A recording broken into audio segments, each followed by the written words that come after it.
Yo guys, what is going on? Today we're going to go ahead and jump into another Division 2 video where we're going to discuss the top 5 gameplay features and most wanted items that I would like to see hit the retail game when the Division 2 launches worldwide sometime, hopefully maybe late 2018, 2019, all the way up to 2020. Who really knows? I mean, all I know for sure is I just have a top 5 most wanted list, and it's actually going to be pretty extensive. I have a lot of stuff here that I wanted to go ahead and share with you guys. So without any further ado, let's just go ahead and jump right into it. Let's start with number 5.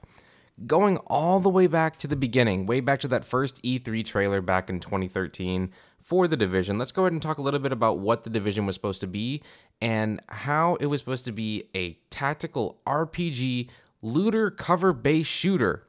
All right. So, there's an important piece of the puzzle there that I want to go ahead and emphasize on for part number 5, and that is cover-based shooter. All right, let's go back to the drawing board and get away from this chicken dance idea that we have going on over in the Dark Zone ever since the days of like 1.3 when everyone just kind of just danced around each other with critical hit chance or found a way to go ahead and use one-shot sticky bombs to take people down in the Dark Zone. Let's go back to the tactical ways of using cover. Now, I know there's a lot of you out there that are going to be going, gosh, dude, man, you use Striker. You get in everybody's face and just face tank everything. You don't use cover for anything. That's because I feel like I don't need to. If there's not a box I can go ahead and put down that's going to pick me right back up, I have Recovery Link that's going to go ahead and redo everything. And with all my damage to elite mods, I can just mow everything down. I don't need cover for me to stay alive.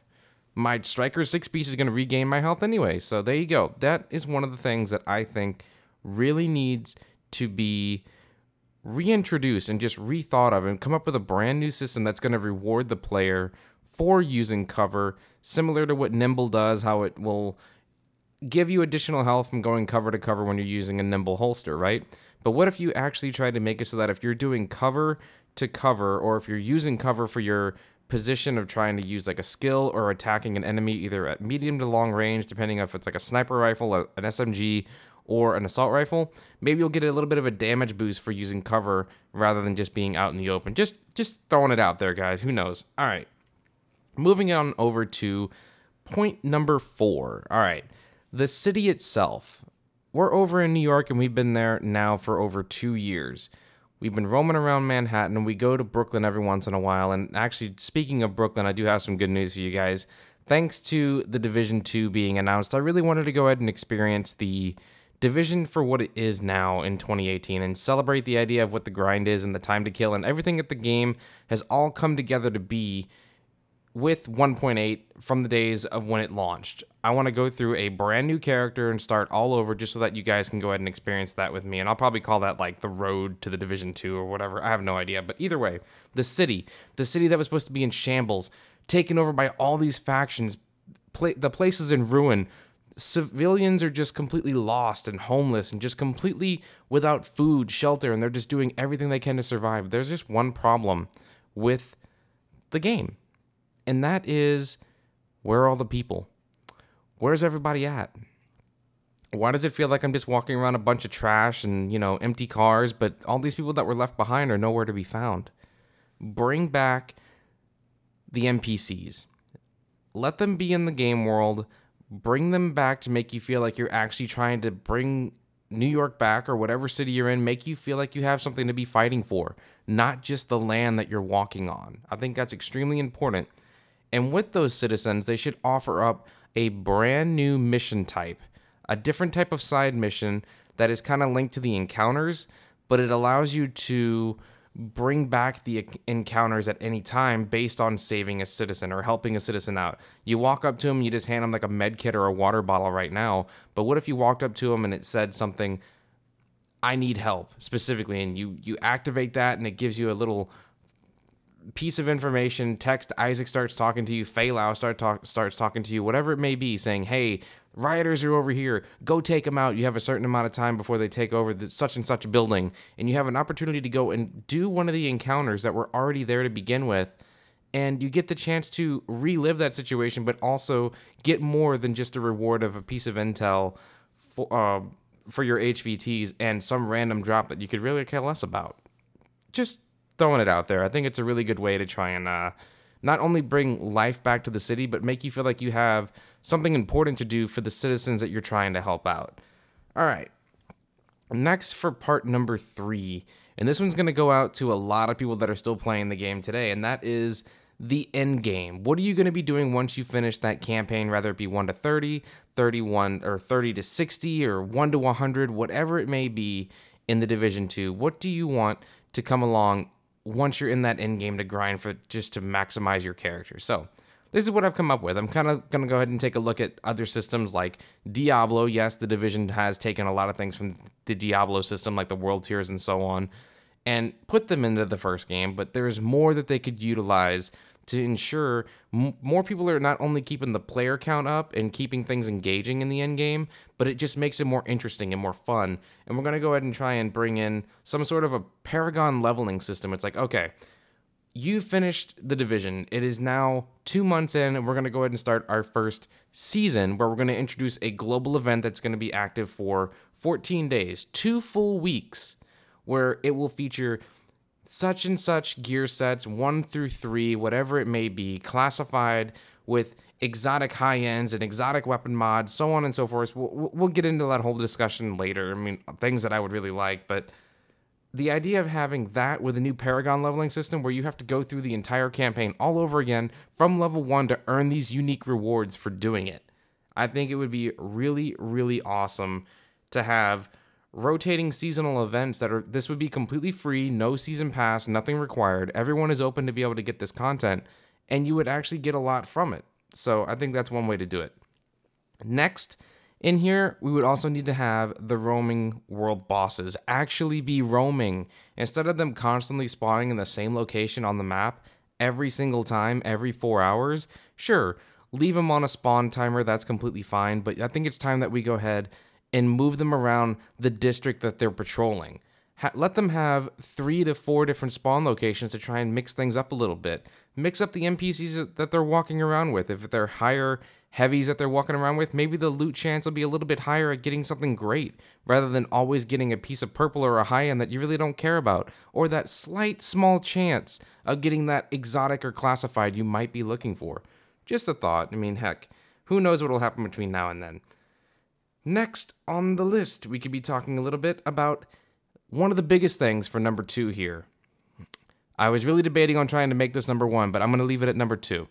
Inventory management. Now, there's a lot of people out there that still think the Division has one of the most horrendous and terrible inventory management systems for an RPG/shooter, looter shooter of any other game out there. And I agree, but I disagree, because you gotta have to try and look at where the Division is now compared to where it was back in like launch days, and how we have loadouts now, and we have a lot of things that we've been begging for that we didn't have a year and a half ago. I mean, it's extremely important to think of how far we've come and what they've learned and what they could possibly be bringing to the table with the Division 2. Like, I would really like to see a more streamlined experience, separate gear mods and weapon attachments so they're not in the same little stack anymore, so you can switch between the two rather easily when you're trying to either put stuff in stash or trying to put stuff on different weapons and different gear. It'll just make things a lot easier. Now, the other thing that's always bothered me with the inventory system that they added in was the expansion stash. It's a great and useful tool for when you're playing something like survival. You get 120 out of 120. You can't save any more of those caches, so they throw them on over into that overflow expansion stash. That's a great way to make sure you still get them. I love that. But here's the problem. It gives you 100 slots. You'll never fill up 100 slots. It's impossible. So they need to utilize that expansion stash for something different. And this is my idea for it. Change the expansion stash to an overflow stash where, say you're over in the dark zone and you're about to extract your 30 out of 30 items, right? And they're all caches. They're all gold caches. You're running around trying to find that div tech, trying to find some pretty decent gear to either dismantle or sell, or maybe it's got something in there that you actually want to hang on to. Either way, everything that you extract that is a cache in the dark zone, you have the option to go ahead and just do open all. Because when I go into a checkpoint and I start opening all these caches, sometimes I can spend up to 5 minutes just opening caches, finding stuff that drops on the floor, sell some stuff, dismantle some stuff, go back in and try and open more caches and rinse and repeat until it's all done. It's a very boring and slow process, not only for me as a player, but for the viewers that are actually watching my streams. Sound off in the comments if you agree with that. But there's an easier way to streamline this. Add an open all cache button when you're in your inventory and when you're in your extracted stash. Okay? That way it opens up everything all at once. You have no idea what it all is, but instead of it all going into your inventory or on the floor, it goes into your expansion stash. Think about that for just a second. If everything went in there, you can quickly go through your expansion stash and go, don't want to, dismantle, junk. Oh, I'll save this, go to stash, or boom, go on over to inventory. Dismantle. You get to do that on everything. And then hold down on the joystick, dismantle everything, and move on, go back into the dark zone with your happy life without having to sit there and go through everything for 5 full minutes, one at a time, opening. Yeah, I'm actually doing that. But more importantly, I think that would be a great way to go ahead and streamline the process and give the ability for players to have more stash space, in a sense, without giving them more stash. 150 slots is one thing. Hopefully with the Division 2, we'll get up to like 200 to 250. We'll have to see what happens once the inventory management and things start getting revealed to everyone. But I think that is a really great way to ensure that players have the option to just go ahead and quickly open caches and get back to the gameplay without having to sit there and really mess with having to try and mess with all their caches. It's just a big pain in the butt. But there's one catch that I would want to go ahead and have for this expansion stash, and it would kind of be a chance thing. You have to remember your stuff is in your stash, because every 24 hours, they wipe your expansion stash just to go ahead and make sure that if it was something that you didn't want, then it was just like you left it on the floor, except it's not in a checkpoint, and that's that. All right, down to the final piece of the puzzle. The number one thing that I really hope happens in the Division 2. Pretty much, it's very straightforward. It's the story. There's a lot of unanswered questions from the original game that I want to go ahead and try and find out is, what about my agent? Is this going to be a character progression where I still get to play as my same agent? Or is it going to be, oh, we're going to import your character, but you're going to have a lot of the same attributes and abilities over on a third wave agent? Is your agent going to be somewhat of a mentor and director, similar to what Fei Lao is to you in the original game? I mean, that could always be a situation. What about Aaron Keener? Are we going to finish up the story with Aaron Keener? Are we going to be trying to figure out new things? I mean, what are the hunters' real lore? What are they trying to do? Why do they want to hurt us so bad? Why are they trying to collect their badges of getting all their watches on their shoulder to try and create this wonderful piece of like badge of honor saying, look how many agents I've killed? What is their real motive of being like the ultimate killer of agents? What about the third wave itself? What is it being called in for? Is it to try and get reinforcements to go ahead and try and figure out and attack Aaron Keener? Or are we trying a whole new story here? The last and most certainly biggest piece of the puzzle that I really want answered is, no matter where we are, no matter what city we're in, no matter what the narrative is, can we please get dynamic daytime and nighttime settings where the weather is actually taken into effect? We're not stuck in Christmas 365 days a year, and we kind of have somewhat of a more wonderful climate change in this game to try and give the game a much more updated look across the seasons. Hell, even make them match the seasons of the year that we're currently in. I'm down for that too. Anyways, guys, this has been a full breakdown of some of the things that I would really, really like to see happen in the Division 2, and I would greatly appreciate your feedback on what you guys think. What are some of the things that you want in the Division 2? What type of features? Where do you want to see the story go? What city would you like? And of course, what major gameplay enhancements would you love to see come to this game? Or what do you want fixed? I mean, hell, there's so many other things out there that could have been said, and I just went with some of the things on the top of my head that I feel really need to be addressed if they were going to move forward with what the Division is today and call it the Division 2. Anyways, guys, like if you haven't, sub if you're new. Agents, get ready, because we are just getting started for this hype week of Division 2, and there's going to be a ton of more content coming soon. So be sure to go and turn on your mobile notifications for that. I'll see you in the next one. Peace out.